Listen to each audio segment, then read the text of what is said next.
दिल संभलता नहीं, सबसे पहले आपसे जानना चाहेंगे कि कैसा सोचा आपने इस कॉन्सेप्ट के बारे में? संभालूं मैं दिल को, दिल संभलता नहीं, दिल पे तो कोई जोर चलता नहीं, ख्वाबों ख्यालों में तेरी ही यादों में बह जाता है तो फिर बहलता नहीं, संभालूं मैं दिल को, दिल संभलता नहीं।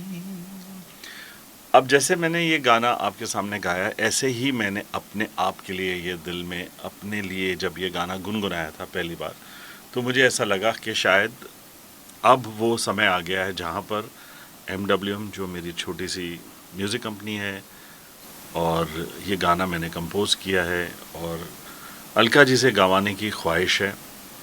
तो अगर अलका जी मान गए और अलका जी ने मेरे साथ ये सिंगल करने के लिए वो अगर राज़ी हो गए, तो मैं डेफिनेटली कोशिश करूँगा कि मैं गाऊँगा, क्योंकि मैं 23 साल इस दिन के लिए रुका हूँ। और पहले दिन से जब मैंने थोड़ा सा प्यार थोड़ा है बाकी गाना रिकॉर्ड किया था, जो बहुत पॉपुलर हुआ, उसमें मैंने बड़ी कोशिश की थी कि उस गाने को कोई और कंपोज़र तैयार करे और मुझे सिर्फ गाने का मौका मिले अलका जी के साथ। वहाँ से शुरू हुई मेरी म्यूज़िक की जर्नी। लेकिन किस्मत में ऐसा था कि भाई आप संगीतकार बनेंगे और आप गाने कंपोज करेंगे और गाएंगे उस ज़माने के पॉपुलर गायक, और ऐसा ही हुआ। फिर 23 साल बाद जब ये थोड़ा सा प्यार से के बाद दिल संभलता तक जब तक मैं पहुंचा, तो इस बार मैंने कोशिश की कि मैं गाऊं और मेरा नाम अलका जी के साथ जुड़े, कि संग बाय अलका याग्निक एंड डब्बू मलिक। तो कभी कभी छोटी छोटी ख्वाहिशें जो आपके दिल में रह जाती हैं, उसको पूरा करने का मौका जब मिल जाता है तो उसकी एक्साइटमेंट बहुत बड़ी होती है। और मैं बहुत ही खुश हूँ कि बहुत क्लोज़ कनेक्टेड लोग जो हैं वो इस गीत को लाइक कर रहे हैं और मुझे मैसेजेस भेज रहे हैं, और इसकी लिरिक्स की तारीफ़ हो रही है। रविंद्र पीपर साहब ने इसका गीत लिखा है, तो बड़ी खुशी है कि मेरी ड्रीम्स, मेरी एस्पिरेशन और मेरी जो मैजिकल मोमेंट मेरे को चाहिए था ज़िंदगी में, वो आ गया है अब, और आप लोगों तक ये गाना पहुंच चुका है। जैसे आपने कहा ये आपकी 23 साल की ड्रीम रही है, तो अलका जी खुद भी एक लेजेंड है माना जाता है, उनके साथ काम करने का एक्सपीरियंस कैसा रहा? जब मैं रिकॉर्डिंग कर रहा था तो उनसे मैंने कहा था कि आपको रिकॉर्ड करने के बाद मैं कोशिश करूँगा कि मैं गाऊं, और अगर मुझे मेरी आवाज़ अच्छी लगी तो मैं रखूँगा, otherwise I will get a mainstream singer and get it done. But Alka ji ने मुझे इंस्पायर किया, और अलका जी ने एक कहा कि जिस तरह से तुम मुझे सिखा रहे हो अभी गाना गवाते समय और मैं रिकॉर्ड कर रही हूँ, मुझे यकीन है तुम अच्छा गाओगे। और बड़े खूबसूरत तरीके से उन्होंने मुझे ऑल द बेस्ट कहकर वहाँ से चले गए। और जब मैंने गाना गाया, I really was very happy with the way my voice was recorded. And but मैं अभी जब गाना सुनता हूँ तो मैं अलका जी की आवाज़ सुन के उसमें मंत्रमुग्ध हो जाता हूँ और अपनी आवाज़ थोड़ी देर के लिए भूल जाता हूँ। जैसा आपने नोटिस किया होगा, पहला अंतरा उनका है, मुखड़ा वो शुरू करती हैं, और मैं अपने आप को एक छोटे से रोल में ढा के किसी तरह मैंने आप निभाने की कोशिश की है। तो बहुत ही एक्साइटेड हूँ मैं, और बहुत ही ब्यूटीफुल एक्सपीरियंस रहा है सिंगिंग विद अलका जी, और I think it's a great moment for me. जैसे आपने कहा कि अलका जी को आपने गाना सुना है, ऐसे और क्या रिकॉर्ड करते वक्त मोमेंट्स थे जो आप शेयर कर सकते हैं? तो जब गाना उन्होंने सुना तो उन्होंने बोला, डब्बू तुम इस समय में ऐसा गाना रिलीज़ कर रहे हो अपने लेवल पे, ये थोड़ा सा 90s का फील नहीं लगता तुम्हें? तो मैं 90s का ही तो हूँ, और थोड़ा सा प्यार थोड़ा है बाकी हमारा सबसे बड़ा सुपर हिट गाना रहा है और आज भी लोगों के दिल को छूता है। तो मैं कोशिश करूँगा कि इसका जो साउंडस्केप है वो थोड़ा सा इंटरेस्टिंग हो, लेकिन मेलोडी डेफिनेटली हमारी ओल्ड स्कूल है, रेट्रो फील है, 90s का फील है, एंड जिसके लिए हम आप पहचाने जाते हैं। तो मैंने उस चीज़ को कोशिश करके रिकॉर्ड किया, और I think I am very happy and very thrilled that it has happened. और सबसे खूबसूरत बात है कि जब भी वो गा रही थी तो एक ऐसा मुझे महसूस हो रहा था कि वो एक एटर्नल स्टूडेंट हैं, उनके अंदर ज़रा भी प्राइड नहीं थी, ज़रा भी किसी तरह का ओवर कॉन्फिडेंस नहीं था, और क्या ब्यूटीफुल तरीके से उन्होंने इस गाने को सीखा, अपने आप को निभाया, और फिर एक कमेंट उन्होंने पास किया विच वॉज सो ब्यूटीफुल कि अगर ऐसे ही गाने लोगों को पसंद हैं तो इन गानों के रिमिक्सेस क्यों बनाते हैं, क्यों हम इनको रिप्रोड्यूस करते हैं, कि इसी तरह ओरिजिनल स्टाइल में क्यों नहीं आजकल रिलीज़ हो रहा है। और वो बोल के चले गए और मुझे भी सोचने में मजबूर कर दिया कि वाई नॉट, इंडियन मेलोडी और इंडियन स्टाइल का जो म्यूज़िक है वो जो हम सबको बहुत अच्छा लगता है, उसकी अपनी एक आइडेंटिटी हो और हर गाना उस तरह उस ज़माने का रीमिक्स हो के उसको प्रेजेंट ना किया जाए, ऐसा मुझे भी फील हुआ।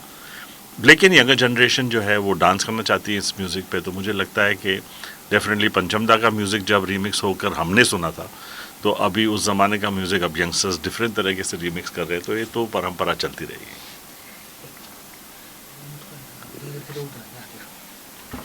वो डर रही है मुझसे।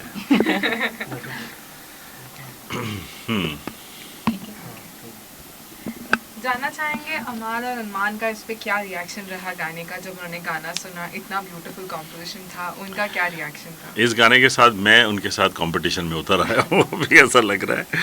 ऑफ कोर्स अमल MWM का मतलब मेन पर्सन है, वो हर गाना उसको सुनाया जाता है और उसकी क्यूरेशन के ऊपर ये सब अप्रूवल होते हैं, एंड और वो साउंड प्रोडक्शन के अंदर बहुत कंट्रीब्यूट करता है। उसके बगैर गाना हम लोग अप्रूव नहीं करते जब तक अमल से अप्रूव नहीं हो। एंड अरमान हमारा एवर क्रिटिकल है, वो उसको जब तक सुर सही तरीके से लगे नहीं, जब तक पूरे प्रॉपर तरीके से गाया नहीं, इस गाने के बाद भी उसने मुझे ये कहा, डैड थोड़ी सी और इम्प्रूवमेंट, थोड़ी और मेहनत करनी पड़ेगी, you have to rehearse, you have to do lyrics और क्या rehearsals and improve your singing little. अगर आप गाना ही चाह रहे हो तो थोड़ी और मेहनत करो। So both are hard working and they also are tough taskmasters for their dad and they are not going to leave me alone.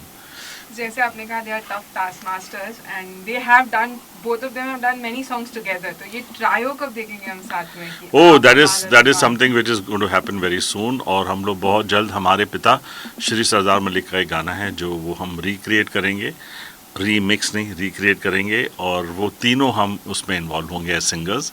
तो it's going to be a very important moment for all, that's the next thing that is happening.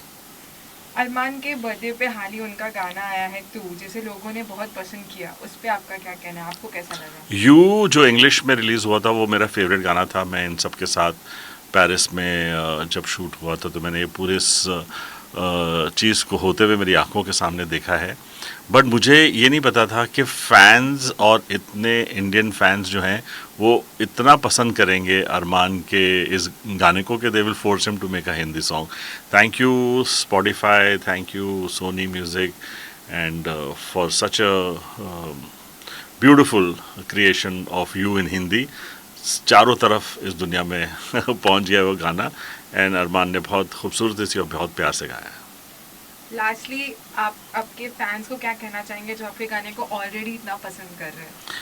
मैं इतना ही कहना चाहूँगा भाई कि अगर दिल में कोई ख्वाहिश है तो उसको अधूरी मत छोड़ो और किसी तरह भी कोशिश करो। आज समय भी है, आप जो अच्छा गाना कुछ गा सकते हैं और कुछ लिख सकते हैं और कंपोज कर सकते हैं, प्लीज़ हमें MWM पे आप अपने आइडियाज़ या आपके गाने आपके ही नाम पे रिलीज़ होंगे, आपके प्रॉपर क्रेडिट के साथ रिलीज़ होंगे। और दिल में अगर ख्वाहिश है तो reach out to MWM and will see to it that your dreams get fulfilled.